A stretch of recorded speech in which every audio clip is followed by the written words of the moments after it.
আসসালামু আলাইকুম। বাংলায় একটা প্রবাদ বাক্য আছে যে, "ফাঁকা কলসি বাজে বেশি।" কথাটা আসলে একদমই যথার্থ। কারণ যারা দেখবেন যারা কম বিজ্ঞ বা কম বুদ্ধিমান বা একটু বোকা টাইপ, তারা কিন্তু আসলে একটু বেশি কথা বলে। তারা আসলে কাজের চেয়ে কথা আসলে বেশি বলে। আর যারা অন্যদিকে দেখবেন যারা বুদ্ধিমান বা বিজ্ঞ, তারা দেখবেন যে খুবই কম কথা বলে এবং তারা টু দ্য পয়েন্ট কথা বলে। তারা জানে যে কোথায় কথা বলতে হবে। তাদের কাছে কথা বেশি বলার চেয়ে কথা কোথায় বলা গুরুত্বপূর্ণ, এটা আসলে তারা বেশি প্রায়োরিটি দেয়। সো কথাটা একদমই যথার্থ। আপনার আশেপাশে যারা আপনার সমালোচনা করে, তারা দেখবেন যে তারা কিন্তু কোনো কাজ করতেছে না। আলটিমেটলি আপনার সমালোচনাই করতেছে। ঠিক আছে? কাজ কিন্তু আপনি করতেছেন, কিন্তু সমালোচনা তারা করতেছে।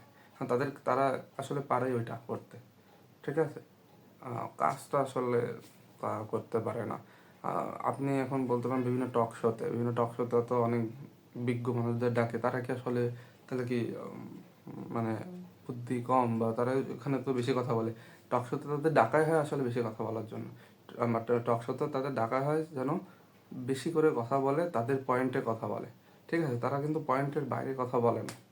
সো এটা আসলে ইম্পর্টেন্ট যে আপনি সবসময় আপনার টু দ্য পয়েন্টে কথা বলবেন। আপনি জানবেন যে কোন কথাটা বলা ইম্প্যাক্টফুল, আপনি সেই কথাটা বলবেন।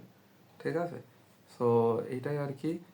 যত পারেন কম কথা বলেন, আর একটু টু দ্য পয়েন্ট কথা বলেন। এটা আই থিঙ্ক সবার জন্যই ভালো। আমাদের আমাদের লাইফে আসলে খুবই ইম্পর্টেন্ট। বেশি কথা বলা মানুষ এমনি দেখবেন যে আপনার খুবই খারাপ লাগতো। আপনার সামনে যদি কেউ বেশি কথা বলে, আপনার কাছে আসলে আস্তে আস্তে জিনিসটা অসহ্যকর লেগে যাবে। সো আপনিও চেষ্টা করবেন এই ভালো স্কিলটা নিজের মধ্যে আসলে নেওয়ার, যে আমরা যেন টু দ্য পয়েন্ট কথা বলতে পারি। আমরা যেন যেটা যে কথাটা ইম্পর্টেন্ট বেশি সেটা না বাড়াই, মানে টু দ্য পয়েন্ট কথা বলে আর কি। হ্যাঁ, ইম্পর্টেন্ট কথাগুলো আমরা যেন বলি। সো এটা আর কি। ভালো থাকবেন। আসসালামু আলাইকুম।